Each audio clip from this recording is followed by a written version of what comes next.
브람스 TV 새벽 기도회입니다. 오늘은 요한계시록 6장 9절 말씀으로 계시록 6장 순교자의 영과 계시록 20장 순교자의 영은 서로 상반되고 서로 대립이 되는 내용인가, 이런 주제로 말씀을 전합니다. 계시록 6장 9절에 보면 다섯째 인을 떼실 때에 내가 보니 하나님의 말씀과 그들이 가진 증거로 말미암아 죽임을 당한 영혼들이 제단 아래 있어 예수님께서 두루마리의 인을 뗄 때마다 이 땅에 재앙이 일어나는 걸 보았습니다. 네 종류의 말을 통해서 재앙이 일어났습니다. 다섯 번째 인을 떼니까 순교자들이 하나님의 보좌 앞에서 호소를 합니다. 그래서 그 다음 구절을 제가 봅니다. 10절에 보면 큰 소리로 불러 이르되 거룩하고 참되신 대주제여, 땅에 거하는 자들을 심판하여 우리 피를 갚아주지 아니하시기를 어느 때까지 하시려 하나이까. 그러자 11절에 각각 그들에게 흰 두루마리를 주시며 이르시되 아직 잠시 동안 쉬되 그들의 동무 종들과 형제들도 자기처럼 죽임을 당하여 그 수가 차기까지 하라 하시더라. 예수님께서 흰 두루마리를 주시면서 좀 더 기다려라, 순교자의 수가 더 채워져야 된다. 앞으로 구원의 역사가 펼쳐질 때 순교도 같이 일어날 것을 말씀해 주고 있는 거죠. 자, 그러면 이것이 어디에서 나오느냐 할 때 계시록 6장부터 19장까지 이게 본론입니다. 계시록 6장부터 19장까지 예수님의 재림의 징조와 재림을 4번 반복해서 설명하고 있습니다. 여러 관점으로 기록해 놓고 있는 걸 볼 수 있습니다. 그러면 지금 예수님의 재림의 징조 때에 환난과 핍박이 일어나는데 이때 예수님을 따르는 이들이 순교한다는 내용이 4번씩이나 나오고 있는가 확인해 볼 필요가 있죠.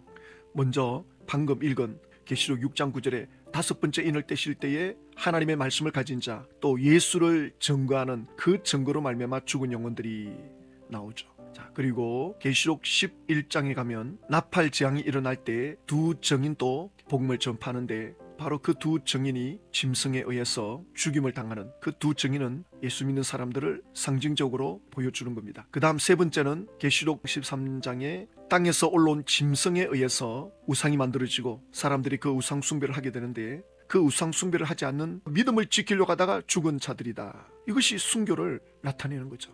이번에는 계시록 16장부터 19장까지 나오는 바벨론의 심판과 연결해서 보면 16장 6절에 그들이 성도들과 선지자들의 피를 흘렸으므로 그들에게 피를 마시게 하는 것이 합당하니이다 하더라. 바벨론에 속한 그들이 성도들과 선지자들의 피를 흘렸다. 그러면 순교를 당한 거죠. 계시록 6장을 도마 지파장이 다섯째 인을 뗄 때 죽임을 당한 영혼들이 제단 아래 있어 할 때 이 도마 지파장은 제단 아래 있는 이 영혼들이 누구냐, 또 거기가 어디냐 할 때 하나님의 보좌 앞에 있는 제단이다. 이거는 맞아요. 그렇지, 죽임을 당한 영혼들이 제단 아래 있으면 그들이 하나님 앞에 있는 거죠. 요거까지는 설명을 잘 했습니다. 자, 그런데 이 영혼들이 누구냐 할 때 이제 이만희 계시록으로 풀죠.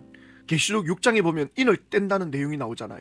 인을 뗄 때 4종류의 말을 탄 자들이 나오고 그 말을 탄 자들에 의해서 이 땅에 재앙이 내려지지 않습니까? 그리고 다섯 번째 인을 뗄 때 순교자가 나오거든요. 그러면 이 인을 뗄 때 신천지에서 그동안 어떻게 가르쳤느냐, 말 탄 자들의 이 재앙이 어디에 임했습니까? 장막 성전에 임했다고요. 장막 성전에 들어가서 심판을 행하고 거기서 미란데 보리석대를 끄집어내고 그리고 그 장막 성전의 사람들을 말씀으로 심판하고 또 화살로, 검으로, 사망으로 그 전부 영적으로 심판하는 걸로 설명하잖아요. 그러면 장막 성전 안에 순교자들이 누구냐라고 할 때 청지기 교육원 니골라당이 들어가가지고 니골라당에 의해서 영적으로 죽은 자, 이들이 순교자다라고 표현을 합니다. 어쩔 수 없이 거짓말에 거짓말을 보태다 보니까 이제는 나중에는 어떻게 됩니까? 어떤 말을 해도 다 거짓말이 되는 거예요. 전부 거짓말로 계속 해석해 왔으니 이렇게 말해도 거짓말, 저렇게 말해도 거짓말, 이렇게 말해도 계시록을 가감하는 거고 저렇게 말해도 계시록을 가감하는 거고 엉망진창이 지금 돼가고 있는 걸 보거든요. 자, 볼까요?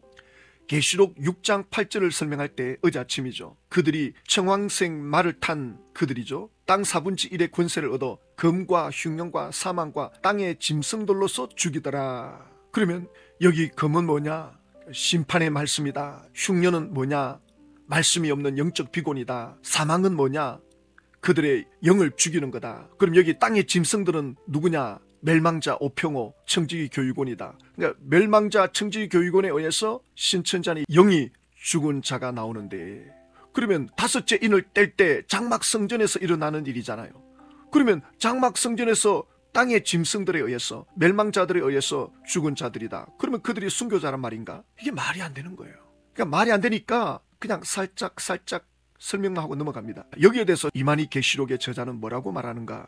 하나님의 역사는 6천년에 이르러 이렇게 말하죠. 많은 사람이 죽임을 당했습니다. 옛날에 6천년간 죽은 영혼들도 피해 호소를 하겠고 말입니다. 6장의 심판은, 이것은 선민에 대한 심판이고 대적에게 하는 심판이 아닙니다. 그러니까 이게 앞에 말 다르고 뒤에 말 다르고, 앞에 와서는 그 앞에 말할 때 그걸 맞추어야 되니까 온갖 거짓말로 다 해놓고, 또 뒤에 가서는 또 그게 말씀을 맞춰야 되니까 또 거기 가서 거짓말로 다 맞춰야 되니까 이걸 연결시키면 이게 말이 안 되는 거예요. 자, 보세요.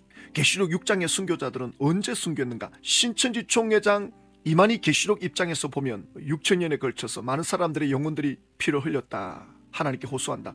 웃기는 소리 하고 있습니다. 예수님 초림 때 잠깐 예수님을 따른 사람들이 구원받고 계시록이 기록되고 난 이후는 계시록이 열리지 않으므로 구원받는 사람이 없다 했잖아요. 계시록이 기록되면서 이제 다시 구원의 시대가 도래했는데 2000년 동안 아무도 구원 못 받았다. 그러니까 거기 가서는 이렇게 설명해놓고 또 여기 와서는 6000년에 걸쳐서 많은 사람들이 피 흘렸다. 이렇게 앞에 말 뒤에 말 다른 거짓말을 하고 있습니다. 그리고 인을 뗄 때, 그 인을 뗄 때 심판이 장막성전에서 일어나는 사건으로 다 해석했잖아요. 첫째 인을 뗄 때, 둘째 인을 뗄 때. 그래놓고는 순교자는 또 6000년에 걸쳐서 나온 자들이다. 말이 안 돼요. 신천지 총회장이 계시록 6장을 설명한다고요. 6장에 나오는 이 심판은 선민에 대한 심판이고, 그 선민이 누굽니까? 장막성전에 있는 사람들, 그 사람들이 선민 아닙니까? 그게 계시록 6장의 심판이라 그랬잖아요. 그러면 계시록 6장에서 장막성전의 사람들이 심판을 받는데,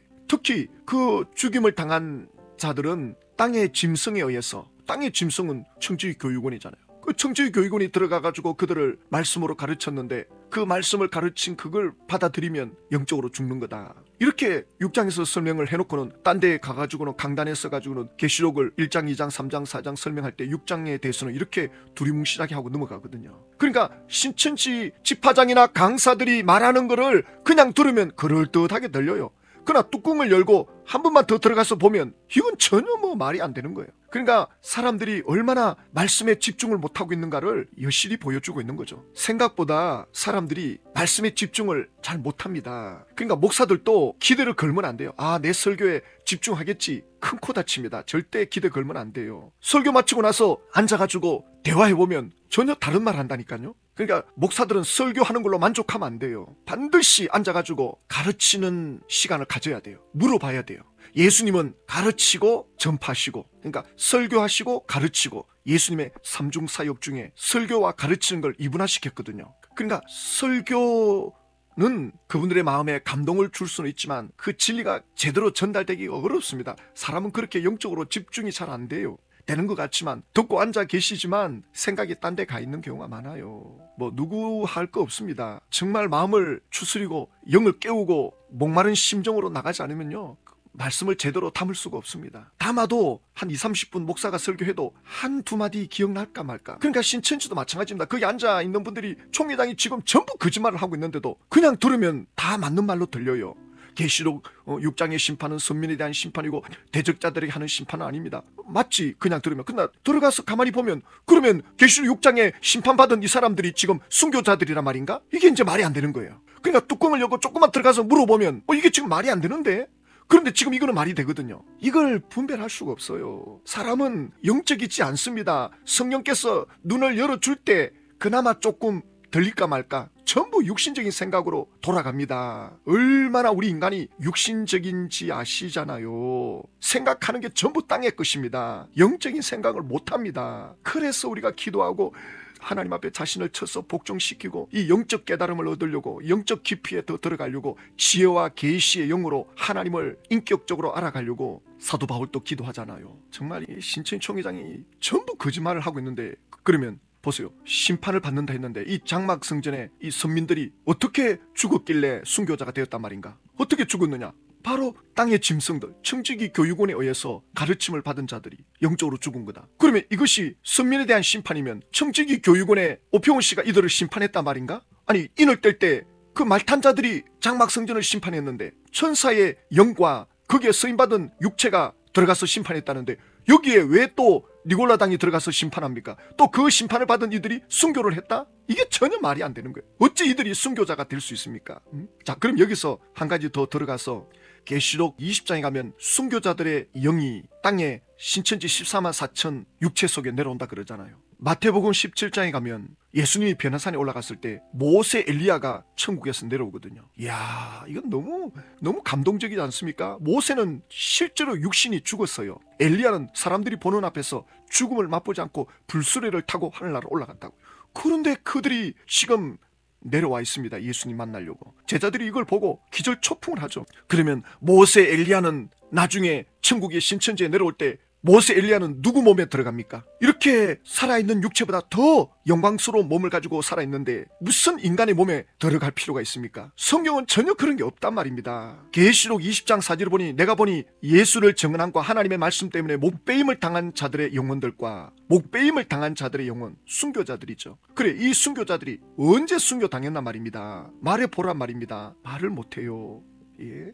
왜냐하면 2000년 동안 계시록이 덮여 있어서 아무도 구원 못 받았다 그러거든요. 예수님 초림 때 예수님을 따라다닌 이들, 거기에 속한 이들만 구원받았다. 지금은 신천지로 와야 구원받는다. 인을 뗄 때 순교자들이 하나님께 호소하지 않습니까? 그러니 그 수많은 14만 4천이 어디서 온 순교자입니까? 언제 순교당했습니까? 구약의 믿음을 지키려고 하다가 순교당한 사람들이 몇 명이나 됩니까? 대답을 못합니다. 예수님 이후에 많은 사람들이 순교당했죠. 지금도 순교당하잖아요. 중동 지역에. 지금도 중국 같은 데서나 한때 북한에서도 신앙 때문에 순교당한 자들이 많습니다. 14만 4천만 되겠습니까? 그래서 계시록 20장 4절에 나오는 이 목배임을 당한 자들의 이 순교자의 영은 14만 4천이라는 말이 없어요. 그냥 신천지에서 끼워 맞춘 거죠. 어디 여기에 14만 4천이라는 말이 있습니까? 없습니다. 전혀 이게 맞지가 않아요.